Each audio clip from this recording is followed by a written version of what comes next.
ഈ ഒരു അടിപൊളി മലബാർ ചിക്കൻ ബിരിയാണി കഴിച്ചിട്ട് നിങ്ങൾ പറയും ഈ വീഡിയോ സൂപ്പറാണെന്നുള്ളത്. അതുകൊണ്ട് ഈ വീഡിയോ സേവ് ചെയ്ത് വെച്ചോ.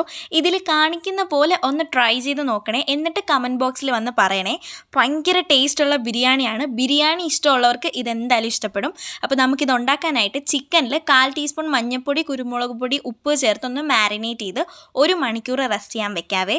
ആ സമയം കൊണ്ട് അരി വേവിച്ചെടുക്കാം. ഏലക്ക, തക്കോലം, പട്ട, ഗ്രാമ്പു, ചെറുതായിട്ടരിഞ്ഞ രമ്പയിലയും 1 ടേബിൾ സ്പൂൺ സൺഫ്ലവർ ഓയിലും ആവശ്യത്തിലേറെ ഉപ്പും ചേർത്തിട്ട് 10 മിനിറ്റ് കുതിർത്ത് വെച്ചിരിക്കുന്ന ജീരകശാല റൈസാണ്. അതും ചേർത്ത് നല്ലപോലെ തിളപ്പിച്ച് വേവിച്ചെടുക്കാം. 90% വെന്താൽ മതി. ഈ ജീരകശാല റൈസിൻ്റെ വേവ് വന്നിട്ട് 8 മിനിറ്റാണ്. അത്രയും വേവിച്ചാൽ മതി. ഇനി ഈ ബിരിയാണിയുടെ സ്പെഷ്യൽ മസാലയാണ് ഇത്. ഈ മസാല കാരണമാണ് ഈ ബിരിയാണിക്ക് ഇത്രയും ടേസ്റ്റ്. അപ്പോൾ അത് പച്ചമുളക്, വെളുത്തുള്ളി, ഇഞ്ചി, കുറച്ച് പുതിനയിലയും മല്ലിയിലയും കൂടെ ഒന്ന് ചതച്ച് മാറ്റി വെക്കാം. ഇനി ഒരു കടായിലേക്ക് കുറച്ച് നെയ്യ് ചേർത്ത് കൊടുക്കുക.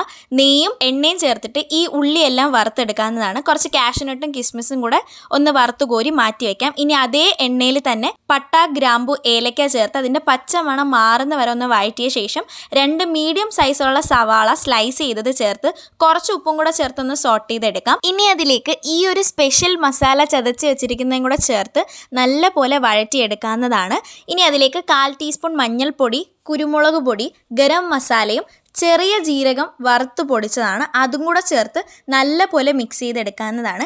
ഇനി അതിലേക്ക് ഒരു തക്കാളി ചേർത്ത് കൊടുക്കാം.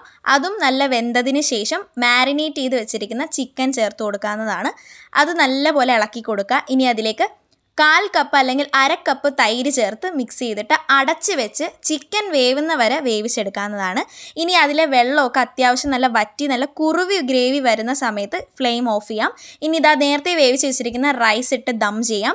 അതിൻ്റെ മുകളിൽ വറുത്ത് വെച്ചിരിക്കുന്ന സവാളയും കാഷ്യൂനട്ടും കിസ്മിസും ചേർത്തതിന് ശേഷം കുറച്ച് മല്ലിയില കൂടി ചേർത്തിട്ട് ദം ചെയ്താൽ ഭയങ്കര മണമായിരിക്കും. ഇനി 10 മിനിറ്റ് ലോ ഫ്ലെയിമിൽ ദം ചെയ്തെടുക്കാം. സമയം ഇല്ലെങ്കിൽ 5 മിനിറ്റ് ദം ചെയ്താൽ മതി. ഭയങ്കര ടേസ്റ്റാണേ. അപ്പോൾ എങ്ങനെ ഈ ബിരിയാണി ട്രൈ ചെയ്ത് നോക്കൂലേ? ഇത് ഭയങ്കര ടേസ്റ്റാണ്. ഈ വീഡിയോ ലൈക്ക് ചെയ്യാൻ മറക്കല്ലേ.